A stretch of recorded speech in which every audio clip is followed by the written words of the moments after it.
My name is Morgan Myers. I am 32 years old, and for the last 4 years I have sent my parents $2,000 every single month. That is $96,000. I counted. On my wedding day, the one day in 32 years I asked them to show up, not one of them came. I called my mother from the parking lot in my wedding dress. She answered on the fourth ring, and the 3 words she said ended everything between us. But what happened 30 minutes later, when my father checked his bank account and realized what I had done, that is when he truly lost his mind. Before I tell you what happened, please take a moment to like and subscribe. But only if this story genuinely resonates with you. Drop your location and local time in the comments. I would love to know where you are listening from. Now let me take you back to the summer of 2021, when my father came home from work for the last time. I grew up in Scarborough, Maine, a suburb south of Portland, where the lawns were always cut and nobody talked about money unless it was someone else's. There were 2 of us, me and my younger sister Jolene, 4 years apart. Same house, same parents, completely different rules. I was the straight A student, scholarship to UMaine, then medical school. I never asked my parents for $1 after my 18th birthday. Not for tuition, not for rent, not for groceries. I worked 3 jobs during undergrad: tutoring, campus bookstore, weekend shifts at a nursing home. Nobody told me to. I just understood that this was what was expected of me. Jolene was different. Jolene dropped out of community college twice. She found herself through a 200-hour yoga teacher training program that our parents paid $8,000 for. She married Brett Tate at 24, a car salesman with good hair and a leased BMW. Their wedding was a small affair at a seafood restaurant in Portland. Our parents paid for the dress, the flowers, and contributed to the honeymoon. When I asked why I had never received anything close to that, my mother Patrice gave me a look like I had asked her to explain gravity. "Jolene is sensitive," she said. "She needs us more." My father Gene nodded from his recliner. He always nodded when Patrice spoke. 30 years of marriage, and I never once saw him disagree with her in front of us. I did not resent Jolene. Not then. I just thought that was how families worked. The strong one carries the weak one. I did not realize I was being trained. June 2021. My father Gene lost his job. Portland Precision Manufacturing. He had worked there for 30 years as a floor supervisor. Company downsized, eliminated his department. He was 57 years old with no college degree and a retirement fund that covered about 14 months. I was 28. First year of emergency medicine residency at Maine Medical Center. Salary: $62,000 a year before taxes. Take home after deductions, insurance, and loan payments. Roughly $3,800 a month. My mother called on a Tuesday. She was crying. "We cannot make the mortgage, Morgan. Your father is devastated. He will not even get out of bed." I did the math on a napkin in the hospital break room at 2 in the morning. $2,000 a month. That left me $1,800 for rent, food, gas, and everything else. It was tight. It was possible. I set up an automatic transfer that night. 2,400 hours, checking account to the Myers Joint Savings. My phone dinged when the first one processed. $2,000 transferred to Myers Joint Savings. Account ending in 4471. I ate a granola bar and went back to the ER. That weekend I opened a spreadsheet on my laptop. 1 green row. Month 1, $2,000. Running total at the bottom, $2,000. I told myself this was temporary. Dad would find something. 6 months, maybe a year. The transfers would stop, and I would catch up on my student loans. $280,000 from medical school, accruing interest at 6.8% while I ate cafeteria food at midnight. Temporary. That word lived in my head for 4 years. 4 years and $96,000. The months passed. The transfers kept going. I worked 80-hour weeks in the emergency room. I lived in a 400-square-foot studio apartment with a mattress on the floor and a microwave I had bought at Goodwill. Most of my meals came from the hospital cafeteria. $4 salads, day-old sandwiches, whatever was left on the warming trays after the night shift started. My parents did not eat like that. I visited Scarborough for Christmas 2021. The house had new hardwood floors in the living room, new kitchen appliances, a French door refrigerator, a convection oven. The bathroom had been retiled. My mother gave me a tour like she was on a home renovation show. We found a contractor through the neighborhood Facebook group. Such a good deal. I asked about the cost. She waved her hand. Your father handled it. My father, the one who had not worked in 6 months, the one who turned down a warehouse job because it was, in his words, beneath a man with 30 years of supervisory experience. The one who declined a position at Home Depot because he did not want to wear an apron. Nobody asked me about residency. Nobody asked about my apartment. Nobody asked if I was eating enough or sleeping enough or surviving at all. Nobody said thank you. Christmas dinner. Jolene pulled up in a new Honda CR-V. Sage green, still had the dealer plates. My mother beamed. Does she not look gorgeous in that car? I looked at the car. Looked at my mother. Who paid for it? Nobody answered. Patrice changed the subject to Jolene's plans for a spring vacation with Brett. I drove home in my 2014 Civic with 211,000 miles on the odometer. The second year was worse. Not the work. The work I could handle. The ER was predictable in its chaos. Heart attacks at dawn, broken bones at noon, overdoses at midnight. I knew what to do with a body in crisis. I had been trained for that. What I had not been trained for was watching my family celebrate someone else with my money and pretend I did not exist. Spring 2022. Jolene had a pregnancy scare. False alarm. My mother drove 2 hours to Jolene's apartment to sit with her. Brought soup, flowers, a stuffed bear she picked up at the gift shop. That same week, I was hospitalized for dehydration after a 14-hour shift. I called my mother from the IV chair. She answered between bites of something. Oh, honey, drink some water. I cannot come up. Jolene needs me this week.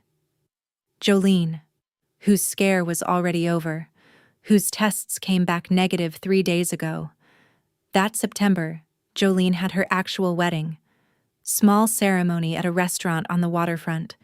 My parents paid for her dress, the flowers, and a honeymoon contribution to a resort in Cancun. I did not ask how much. The answer was somewhere in my spreadsheet. Green rows, one after another, running total climbing past $36,000. I attended. I gave a toast. I smiled in the photos. I drove to the parking lot afterward and sat in my car with the engine off. 18 months of transfers, $36,000. And my mother had just told the photographer, let us get the family photo, just the 4 of us. I was standing 6 feet away. The 4 of them smiled. The camera flashed. I was not in the frame. Spring 2023. Year 2 of transfers. I sat down one evening and looked at my student loan balance, $274,000. Interest was accruing faster than I could pay the minimums. At this rate, I would be in debt until I was 42. I decided to have the conversation, reduce the transfers from $2,000 to $1,500. Still generous. Still more than most adult children send their parents. Still 30% of my net income. I called my mother on a Saturday morning. Mom, I need to talk about the monthly transfers. My student loans. She cut me off before I could finish. After everything we sacrificed for you, there it was, her weapon. She kept it loaded at all times. We fed you. We clothed you. We drove you to every science fair and college visit. And now you want to put a price on gratitude? I backed down. I kept the amount at $2,000. At work the next week, my attending physician, Dr. Lena Kovac, cornered me in the break room.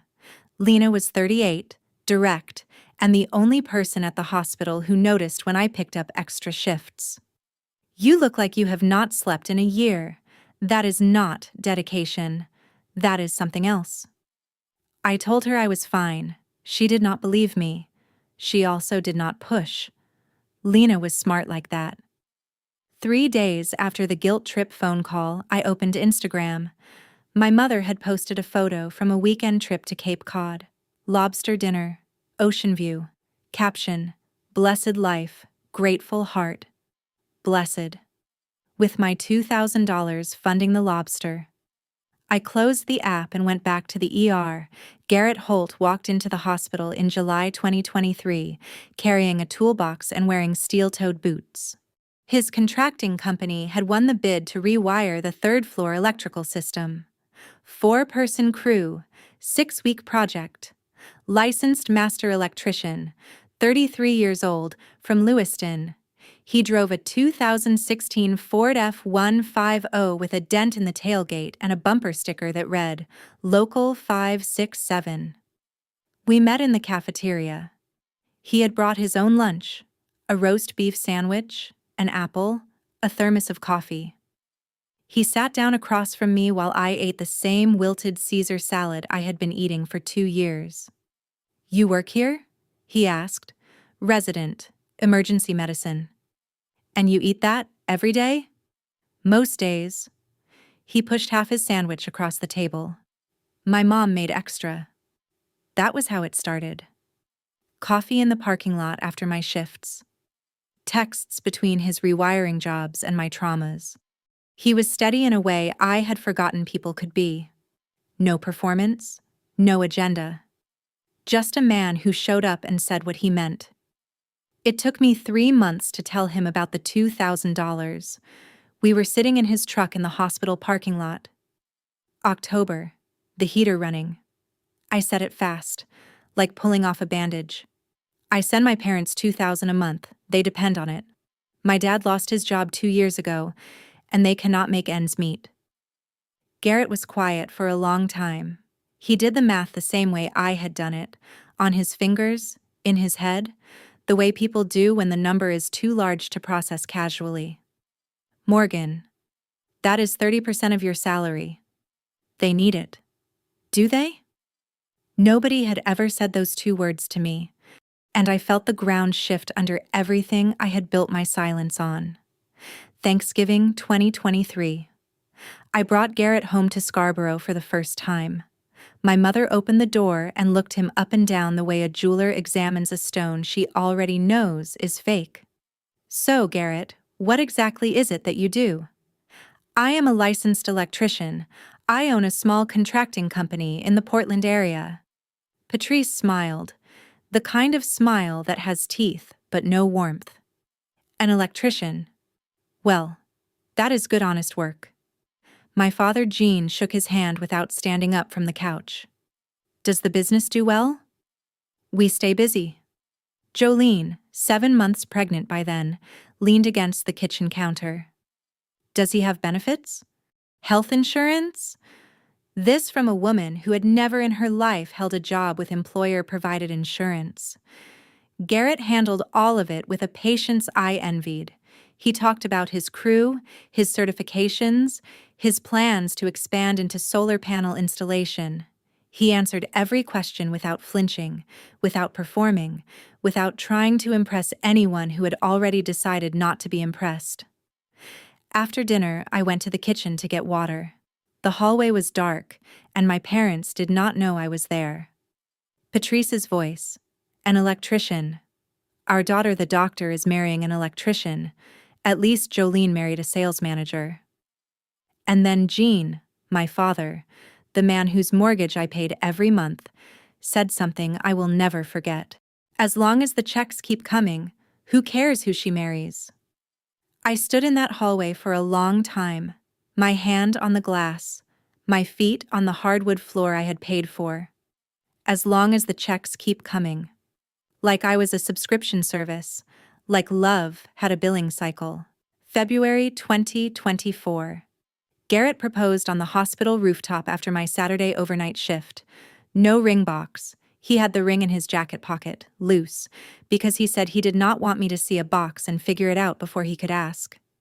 The sun was coming up over Portland. I was still in scrubs. My hands smelled like hand sanitizer. I said yes before he finished the question. I called my parents that afternoon. Patrice answered. Hello? Mom. I am engaged. Garrett proposed this morning. Silence. Then. Oh. Well, I hope you have thought this through. No congratulations. No excitement. No, tell me everything. Just the sound of someone deciding how much disapproval they could get away with. An hour later, Gene called back. He was alone. I could tell because he spoke in a lower register, the voice he used when Patrice was not in the room. Morgan, I need to talk to you about something. This wedding. It better not affect our arrangement. You know what I mean. Dad, I am getting married. I am planning a wedding. Things might need to adjust. Adjust? His voice dropped. Not angry yet. Something before angry. The sound of a man calculating how much he stands to lose. We depend on you, Morgan. You owe us this. Do not pull the rug out. There it was. The second weapon. After everything we sacrificed, you owe us this. 2 sentences, 2 chains.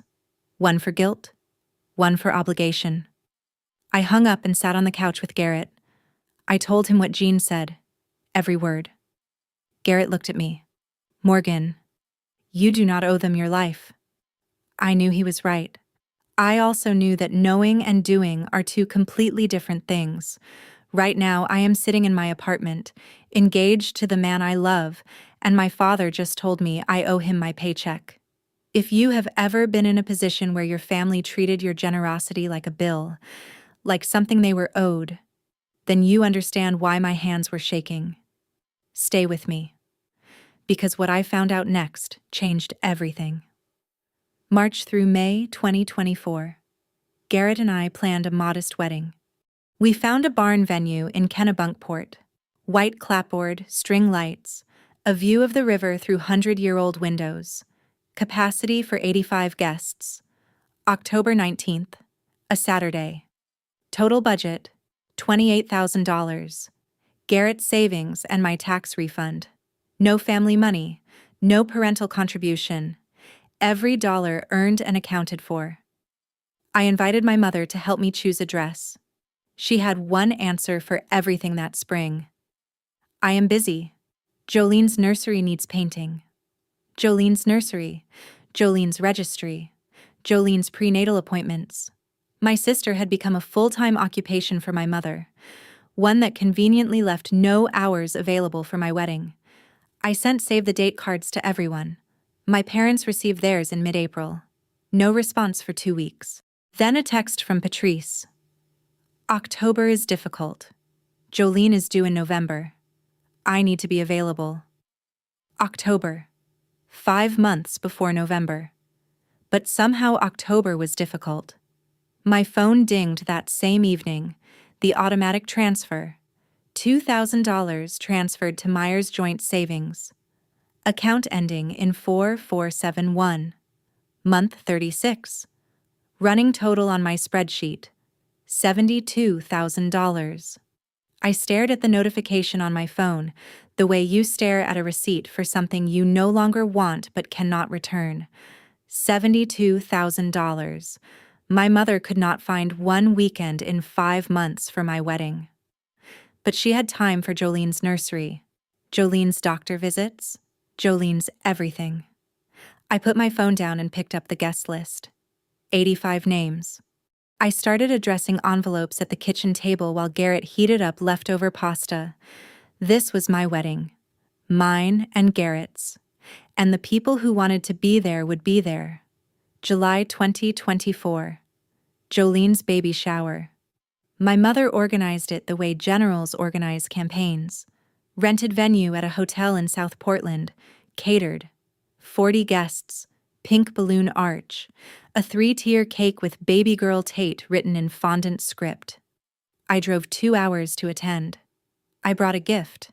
A baby blanket I had crocheted between overnight shifts. Seafoam green.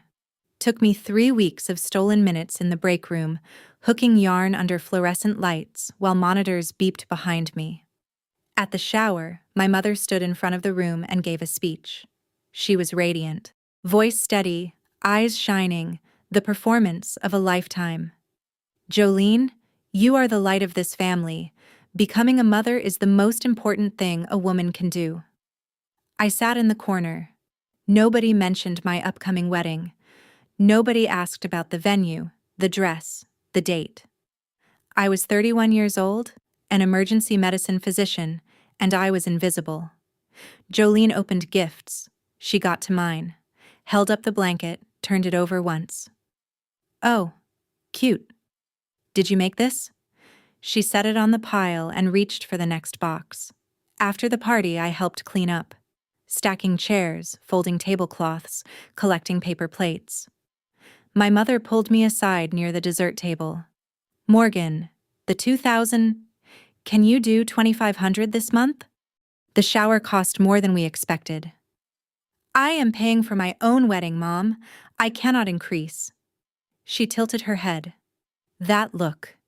The one she gave me when I was failing to meet her expectations, and she wanted me to know it without saying it directly. "You always find a way. You are the strong one." The strong one. She called me that only when she needed more money. August 2024. I received a letter from the bank, the joint savings account, the one I transferred $2,000 into every month. Required updated signature cards, routine paperwork. But it meant logging in, and logging in meant looking at the numbers. I opened the account on my laptop at 2 in the morning. The balance should have been substantial, 38 months of deposits. Even with the mortgage payments coming out, there should have been a cushion. The balance was $340. I read it twice, then 3 times. Then I scrolled. Transaction history. Withdrawals. Regular, large, relentless. 1,500 to Jolene Tate. 2,000 to Brett Tate Auto Group. 800 to Jolene Tate. 3,200 to Brett Tate Auto Group. 1,000 to Cape Cod Resort and Spa. 1,200 to a furniture store in South Portland. 700 to a salon. 500 to a nail studio. The money was not keeping my parents afloat. It was not paying the mortgage, or at least, not most of it. It was funding Jolene's lifestyle, Brett's failing car dealership investment, and my mother's vacations. I screenshotted every transaction. Every single one. Saved them to a folder on my laptop named Transfers. Then I opened my spreadsheet. Green rows, 38 of them. Running total, $76,000. I added a new column. Red. Cross-referenced each withdrawal to Jolene or Jolene-adjacent expenses. The math took me 40 minutes. 43% of everything I sent went directly to my sister or her husband. 22% went to vacations, renovations, and personal spending. 31% went to the mortgage, the actual stated reason for the transfers. I closed the laptop. My hands were shaking. Not from anger. From the specific nausea of discovering you have been lied to by people you trusted with your survival. I did not tell Garrett immediately. I sat with it for 3 days. During those 3 days, I went back through my text messages with my mother. 2 years of conversations. I was looking for a pattern, and I found one. Every guilt trip text.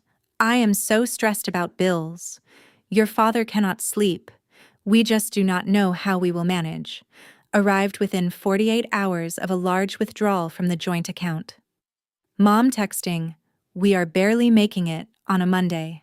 $1,500 transferred to Jolene Tate on Wednesday. The correlation was not emotional, it was operational. My mother texted me distress signals to keep the money flowing, then redirected the money to my sister before the ink dried. I added another column to my spreadsheet. Blue matched guilt trip texts to withdrawal dates. The pattern was mathematical, provable, undeniable. At work that Thursday, I dropped a cafeteria tray, salad on the floor, dressing on my shoes. I sat down right there on the linoleum. Dr. Kovac found me. She crouched beside me, white coat touching the floor. Talk to me. I have been paying my parents $2,000 a month for 3 years. They have been giving it to my sister. Lena did not flinch, did not gasp, did not say she was sorry. She sat down next to me, back against the vending machine. What are you going to do? I do not know yet. Yes, you do. You just have not said it out loud. We sat there for a while. The cafeteria hummed around us, trays clanging, conversations drifting. Normal sounds for normal people on a normal Thursday. I was not normal anymore. I had the numbers, and numbers do not lie even when mothers do. I showed Garrett the bank statements on a Saturday morning. We were at his kitchen table, coffee going cold. He scrolled through the screenshots slowly. His jaw tightened. He did not yell, did not curse. Just breathed through his nose the way he did when he was processing something too large for words. 43% to Jolene, he said. And they told you it was for the mortgage. Yes. And you are still sending $2,000 a month. I stopped. Tuesday. I canceled the automatic transfer. He looked at me. When? After my shift. I sat in the parking lot, opened the banking app, and pressed cancel. For the first time in 38 months, my phone did not ding with a transfer notification on the 1st of the month. October would arrive, and $2,000 would stay in my account. Mine. The silence where that notification used to be felt louder than any sound I had ever heard. Garrett reached across the table and put his hand over mine. Are you going to confront them? Not yet. Not before the wedding. I need to get through October 19th first. He nodded. Then we get through October 19th. He did not tell me what to do. He did not strategize or plan or map out consequences. He simply aligned himself next to me and said we. That was enough. I closed the laptop. The spreadsheet saved automatically. Green rows, red column, blue column, running total at the bottom in bold. $76,000. A fortune for a resident, a fraction of what my mother believed I owed her. 2 weeks later, the 1st of October arrived. No transfer, no ding. No $2,000 leaving my account. The silence was extraordinary. Jean noticed first. October 3rd. A text. Morgan, the transfer did not go through. Can you check? I replied, I will look into it. I did not look into it. 2 days later, Patrice sent an email. Not a text. An email. My mother used email for what she considered serious matters, the way some people use certified mail. Subject line, transfer issue, urgent. Morgan, I noticed the October payment is missing. I assume this is a bank error. Please fix it immediately. Your father and I have bills. Also, I need to talk to you about the wedding. I have been thinking, and I do not think October 19th works for us. Jolene's due date is getting closer and I need to be ready. You understand, right? After everything we sacrificed for you. After everything we sacrificed for you. Third time. Same sentence, same weight on the same pressure point. She called the $2,000 a payment. Not a gift. Not help. A payment. Like I owed a debt that would never reach zero. I did not reply to the email. I took a screenshot. Added it to the folder. Same folder as the bank statements, the withdrawal records, the guilt trip text correlations. Then I put my phone down and picked up the stack of wedding invitations. 85 envelopes, waiting to be addressed. I started with Grandma Ruth's. Ruth lived in Bangor, my mother's mother. 79 years old, sharp as surgical steel, independent as a cat. She had always been kind to me in a way that felt different from the rest of the family, quieter, more specific. I wrote her address in blue ink, sealed the envelope, pressed the stamp down hard. Some people you invite because you have to. Some people you invite because they actually show up. October 3rd, I sent the invitations. My parents received theirs 2 days later. Patrice called that evening. "Morgan, we need to discuss this. The venue is a barn. It is in Kennebunkport. It is beautiful. We are not barn people. You are invited. That is all I am asking." Jolene had her wedding at a restaurant. A proper restaurant. I let that sit for a moment. A proper restaurant. Paid for with my money. I did not say that. Not yet. Jean spoke from somewhere in the background. "Tell her about the money."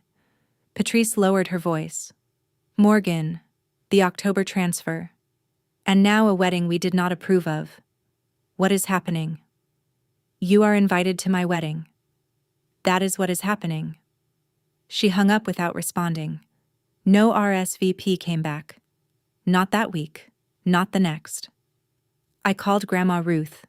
She had already RSVP'd, yes, with a handwritten note tucked inside the card. "Would not miss it for the world, sweetheart."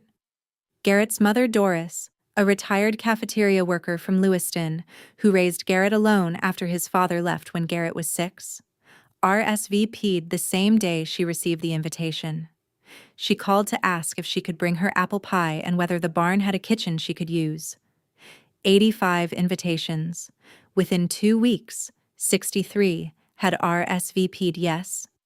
My hospital colleagues, Garrett's crew, friends from medical school, cousins on my mother's side who liked me more than they liked Patrice. My parents. Nothing. 14 days before the wedding, and the 2 people who had received $96,000 of my money could not check a box on a card and put it in the mail. I stopped waiting. October 8th, 11 days before my wedding. I was scrolling through Instagram during a break when I saw it. A cousin's story repost, a pink and gold invitation graphic with cursive lettering. "Join us for Jolene and Brett's gender reveal. Saturday, October 19th, 5 p.m., the Tate Residence, Scarborough. October 19th. My wedding day." I checked the original post on Jolene's account. She had uploaded it 3 weeks earlier. My mother had liked it. My mother had commented, "Cannot wait," with a pink heart. 3 weeks ago, while I was still waiting for their RSVP, I called Jolene. She answered on the second ring, voice bright and unbothered. "Your gender reveal is on my wedding day." "Oh, is it? I did not realize. The venue, well, it is at our house, but October 19th was the only day that worked for everyone. Everyone, including Mom and Dad. "Morgan, I am pregnant. This is about my baby. Not everything is about you." I held the phone away from my face for a moment, breathed, put it back. "Mom RSVP'd to your party 3 weeks ago. She has not RSVP'd to my wedding." Jolene was quiet for exactly 2 seconds. Then, "Well, maybe you should have picked a different date." I hung up. I did not call my parents. I did not change my wedding date. I opened the spreadsheet on my laptop one more time. Red column. $43,000 to Jolene over 38 months. And now Jolene had scheduled her gender reveal on my wedding day. My sister did not accidentally choose October 19th. She chose it because she knew our parents would come to hers. She chose it because she could. October 12th. 1 week before the wedding. I drove to Scarborough alone. I sat at my parents' kitchen table. The table I had eaten 1,000 meals at growing up. The table where I had done homework, argued about curfew, opened birthday cards with $10 bills inside. Patrice sat across from me. Jean stood by the counter, arms crossed. My wedding is in 7 days. I need to know if you are coming. Patrice folded her hands. Morgan, Jolene needs us. She is 8 months pregnant and having her gender reveal the same day. We cannot be in 2 places. You could come to the ceremony. It is at 2. Jolene's party is at 5. We need to help set up. Jolene cannot do it alone. Brett has family, friends. She is not alone. She is our daughter. I let that sentence land. She is our daughter. Said to me, also her daughter. As if I were a neighbor requesting a favor. Jean shifted his weight. And about the money. This is not about the money right now. This is about my wedding. Jean's jaw tightened. It is always about the money, Morgan. You stopped paying. We noticed. I stood up. My chair scraped the new hardwood. I am asking you one more time. Will you be at my wedding? Patrice looked at Jean. Jean looked at the floor. Patrice looked back at me with something that was not quite apology and not quite defiance. Something in between. Something practiced. We will try. I drove 40 minutes to hear those 3 syllables. We will try. And I knew exactly what they meant. They meant no. They meant Jolene. They meant the money mattered more than the ceremony. I did not cry in the car. I was past that.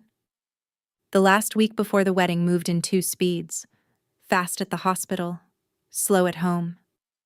Garrett's mother, Doris, arrived from Lewiston on Wednesday.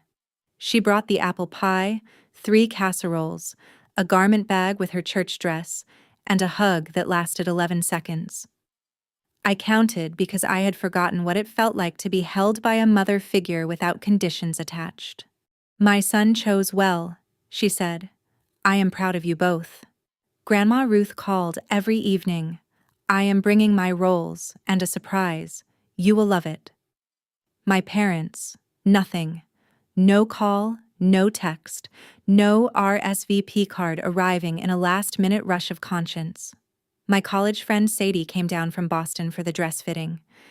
She stood behind me in the mirror as I adjusted the straps. Ivory satin, simple cut, no train. Where is your mom? Sadie asked. Busy. Sadie knew me well enough not to push. The night before the wedding, I sat alone in my apartment. Garrett was at his mother's hotel, keeping with the tradition of not seeing the bride before the ceremony. The apartment was quiet in a way I was not used to. No hospital sounds, no beeping monitors, no overhead pages. I opened the banking app on my phone. The old automatic transfer schedule was still visible in the history. $2,000. Canceled. The word sat there in gray letters. Final and clean. I closed the app and looked at my wedding dress hanging on the back of the bedroom door. Tomorrow I would put that dress on. I would stand in front of people who actually chose to be there. And for the first time in 4 years, I would not be the person who funded someone else's comfort while starving her own. October 19th, 7 in the morning, the barn in Kennebunkport. I woke in the bridal suite. A small room above the reception area with whitewashed walls and a window facing the river. The light was gray and gold, the way Maine mornings look in autumn when the fog has not yet burned off. Garrett had texted at midnight. Tomorrow you become my family. Officially. Sadie helped with my hair. Doris brought breakfast. Scrambled eggs, toast, orange juice, a cloth napkin she had ironed at the hotel. She set the plate on the vanity and kissed my forehead. Eat. You have a big day. I checked my phone. 0 messages from my parents. 0 missed calls. The screen was clean and empty where their names should have been. Grandma Ruth arrived at 11. She walked into the bridal suite in a navy blue dress with pearl buttons, her white hair pinned back, with a clip I remembered from childhood. She saw me in my wedding dress and stopped in the doorway. Her chin trembled. Your mother should be here. She is not coming, Grandma. I know, baby. I know. Ruth reached into her purse, a leather bag the color of walnut that she had carried for 30 years. She pulled out a small brooch, blue enamel, set in tarnished silver, a forget-me-not. This belonged to my mother. Something old, something blue, something better than what they deserved to see. I pinned the brooch to the inside of my dress, near my heart, where nobody could see it, but I would feel it all day. First tear of the day. Ruth wiped it with her thumb. "That is the only one you get before the ceremony," she said. "Save the rest for the dancing." 2 in the afternoon. The ceremony began.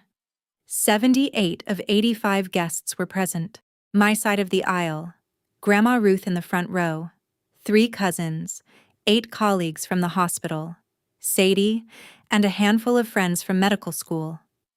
Garrett's side, Doris, his crew of 3 electricians in sport coats they clearly did not wear often, and 24 family members from Lewiston who had driven 90 minutes without complaining. I walked myself down the aisle. Garrett was already crying before I reached him. His crew pretended not to notice. Doris held a tissue to her mouth. Ruth sat straight-backed and still, the way women of her generation hold themselves when they are trying very hard not to fall apart. We exchanged vows. Garrett spoke first. "I choose you. Not because it is easy, because you are worth choosing." I said mine. I do not remember all of them. I remember meaning every word. The officiant pronounced us married. The barn erupted. 78 people clapping, some standing, Doris openly weeping. Ruth nodding. One of Garrett's electricians whistled. 3:30 in the afternoon.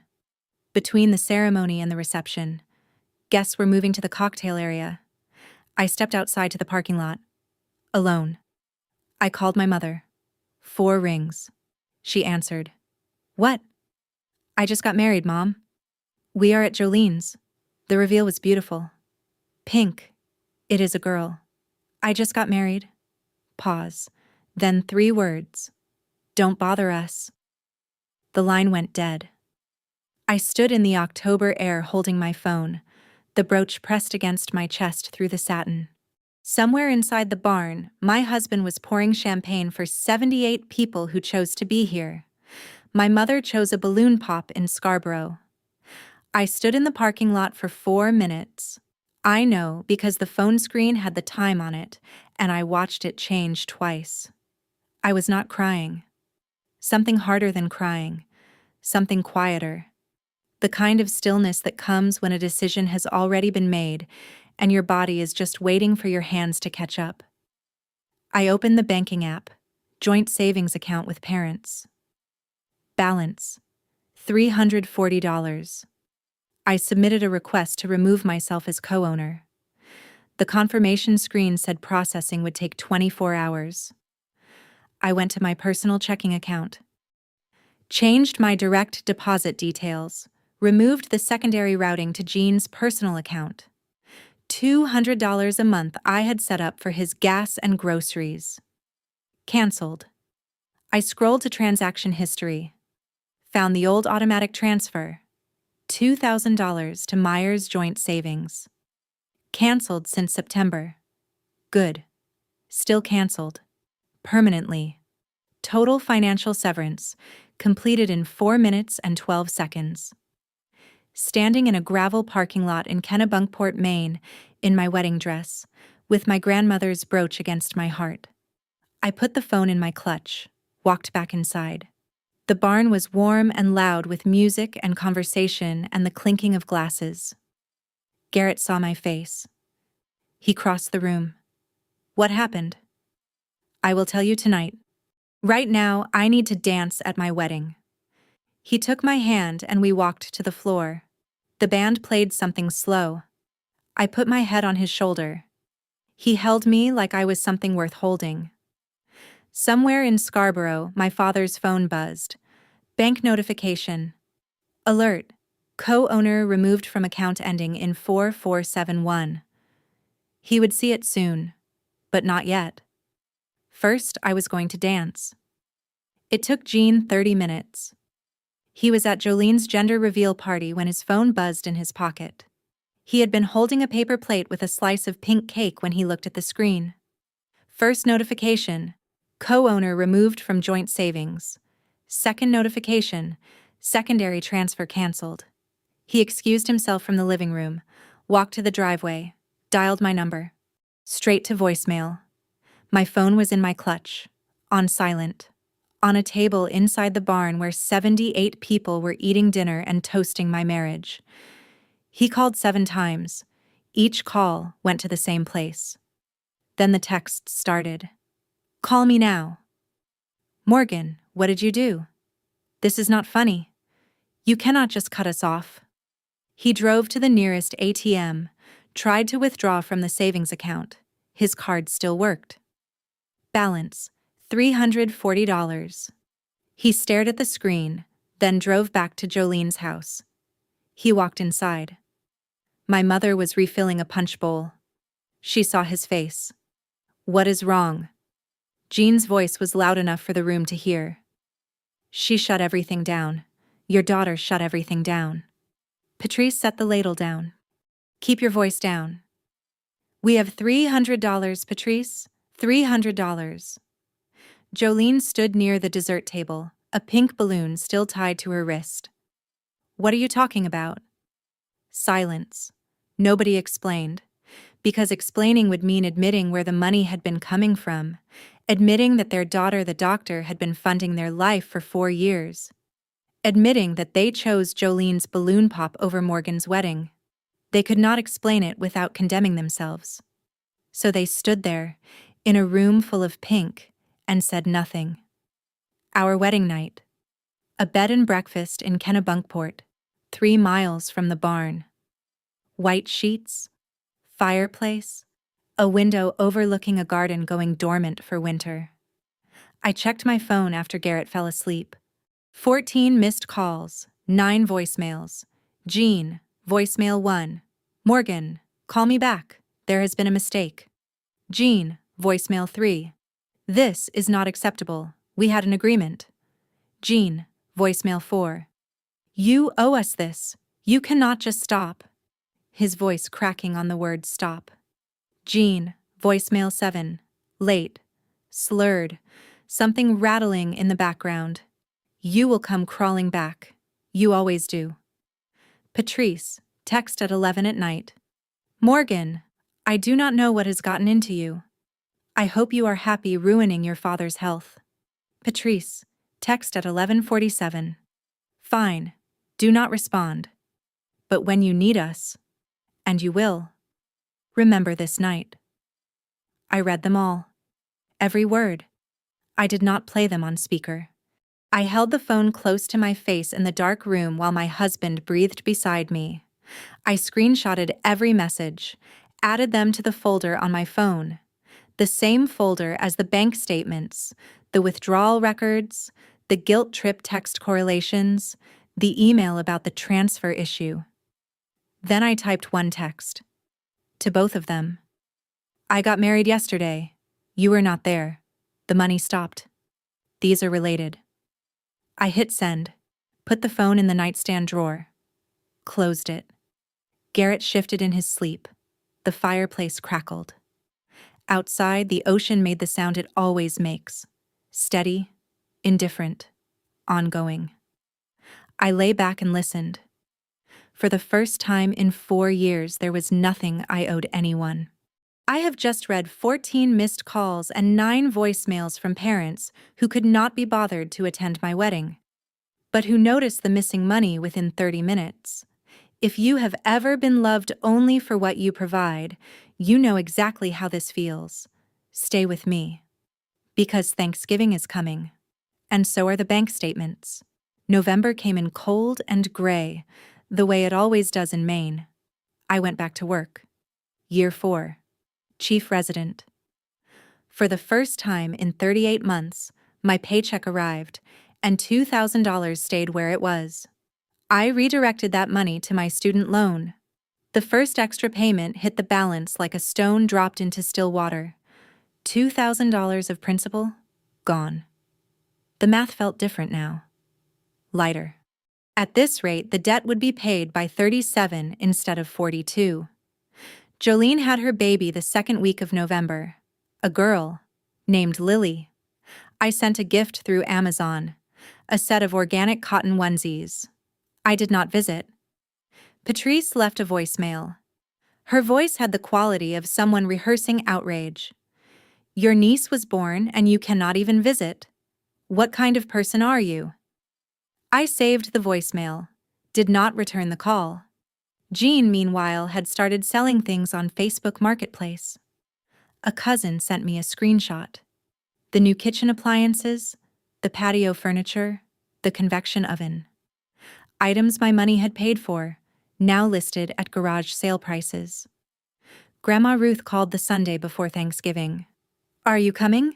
I am hosting. The whole family. I will be there, Grandma. Good. Because I have some questions about why your mother has been telling everyone you abandoned the family. I paused. What exactly has she been saying? That you stopped helping them. That you chose your husband over your parents. That you are selfish and ungrateful. Ruth's voice was level, but underneath the level there was something sharp, the sound of a woman who has been lied to and knows it. I will be there, Grandma, and I will bring the receipts. I meant it literally. I printed the bank statements. 4 years, 48 pages, November 28th. Grandma Ruth's house in Bangor. A white Cape Cod with green shutters and a front porch that sagged slightly on the left side. Ruth had lived there since 1967. The house smelled like roasted turkey, bread rolls, and the lavender sachets she kept in every closet. Garrett and I arrived at noon.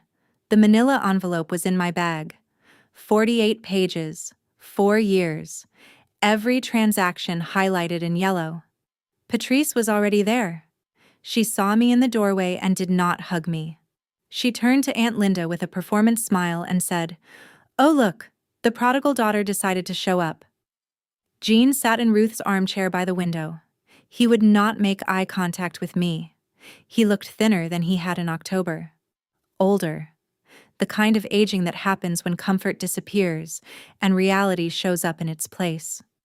Jolene was on the couch with baby Lily on her lap. Brett stood behind her, hands in his pockets. They both gave me a nod. Cold, practiced, coordinated. 19 people in that house.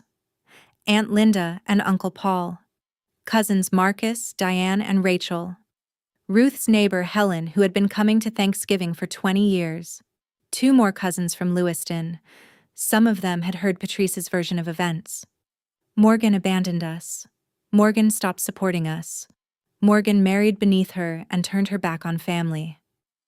Marcus pulled me aside in the hallway. Is it true? Your mom says you cut them off? After dinner. I will explain everything after dinner. From the kitchen, Ruth was watching. She had been watching Patrice perform all morning. The sighs, the whispered asides to Aunt Linda, the dabbing of dry eyes with a tissue. Ruth said nothing, but she was counting. Dinner ended. Plates were cleared. The table was a landscape of crumbs and water rings and half-empty glasses of cider. Ruth stood at the head of the table. She placed both hands flat on the surface.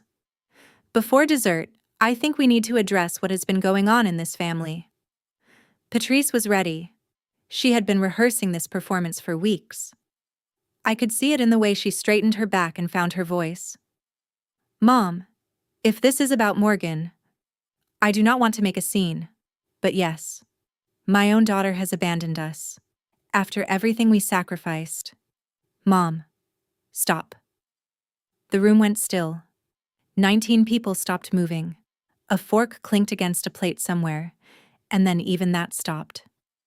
I opened the manila envelope, pulled out the bank statements, set the stack on the table. 48 pages, printed on white paper, highlighted in yellow. For 3 years and 2 months, I sent you $2,000 every month. That is $76,000 from the joint savings account.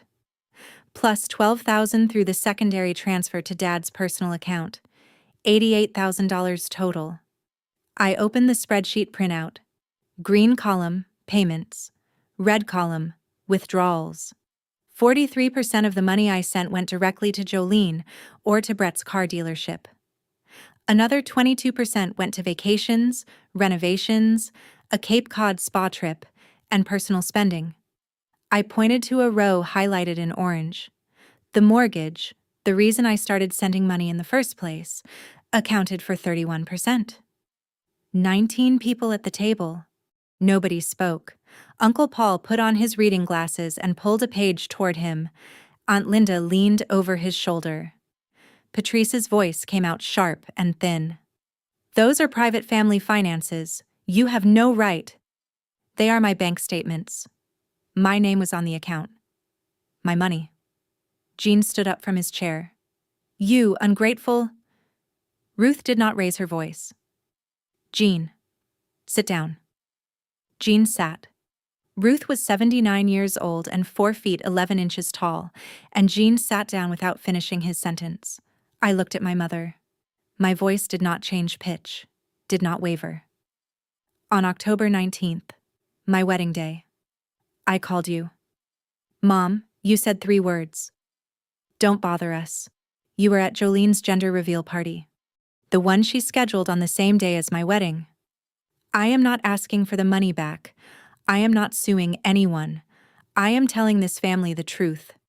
Because you have spent the last month telling everyone I abandoned you.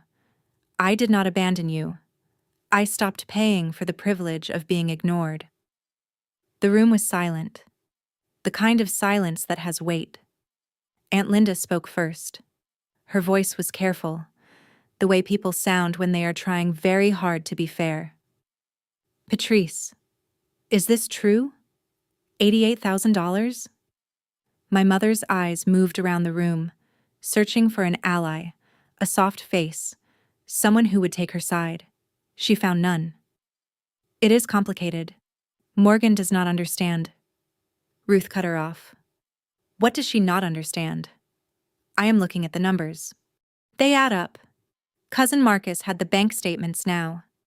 He was passing pages to Uncle Paul. They circled the table like evidence in a trial nobody had called for. Jolene, pale, holding Lily closer to her chest. "I did not know it was Morgan's money. Mom said it was from Dad's retirement." Brett pushed his chair back. He had invested $3,200 of my money into his car dealership. He said he did not know. His face said something different. Jean tried once more. "This is none of your business. She is our daughter. That money is family money." Uncle Paul looked up from the statements. "Jean, family money does not get laundered through one person's salary." Patrice started crying. Performance tears. The same ones she used when she wanted sympathy. The same mechanism she had used on me for 4 years to keep the transfers flowing. "You are all turning against me, my own mother, my own family." Ruth looked at her daughter. "Patrice, I asked you 2 weeks ago if Morgan was really helping you with money. You said a little. $88,000 is not a little." Patrice opened her mouth, closed it. For 5 seconds, I counted. She had nothing. Her chin trembled. Her eyes dropped to the table. For one brief moment, she looked like someone who knew she had gone too far. Then it passed. She hardened. The performance resumed. "Morgan has always been dramatic. She is doing this for attention." I stood up. "I am done. Garrett, let us go." We reached the front door, coats on, keys in hand. Ruth followed us into the hallway. She moved slowly but with purpose, the way she did everything. She took my arm. Her hand was small and warm and steady. "I did not know. I swear I did not know." "I know, Grandma. $88,000. She said it quietly, like she was still trying to make the number real. My granddaughter was eating hospital food to send her parents $88,000, and they could not come to her wedding.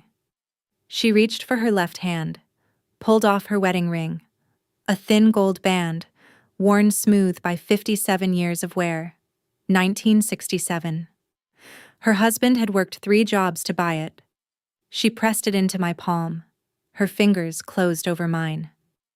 The people who choose you do not need to be paid. I held the ring. Garrett put his hand on my shoulder. Through the closed door, I could hear the aftermath. Patrice crying, Jean arguing with Paul, Jolene on the phone, probably calling Brett, who had left the house 5 minutes earlier. Grandma Ruth looked at me for a long time. Then she patted my hand and stepped back. Go home, eat leftovers, hold your husband. That is what Thanksgiving is for. I put the ring in my coat pocket. Garrett opened the door. November air rushed in. Cold, clean, unforgiving. We walked to the truck. I did not look back. 3 months later, January 2025. Jean found a job. Warehouse work at a distribution center in Westbrook. $17.50 an hour. 5 days a week, 6 in the morning to 2:30 in the afternoon. The kind of job he had called beneath him for 4 years. Patrice got a part-time position at a floral shop in Scarborough, her first job in 14 years. She arranged flowers and worked the register 3 days a week.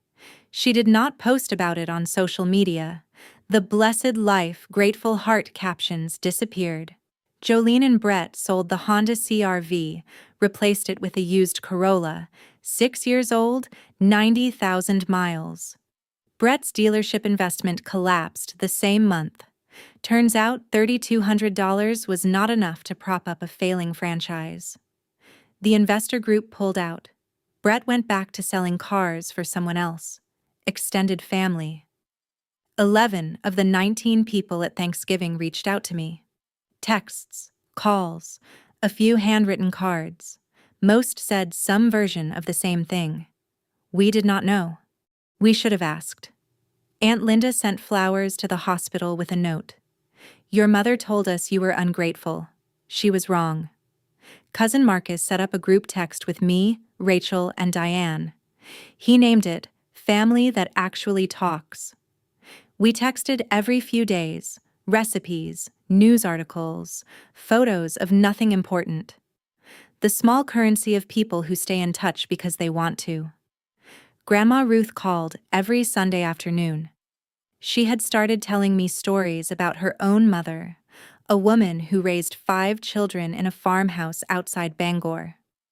Another woman who gave too much to people who did not deserve it, Ruth said. I did not realize I was watching the pattern repeat.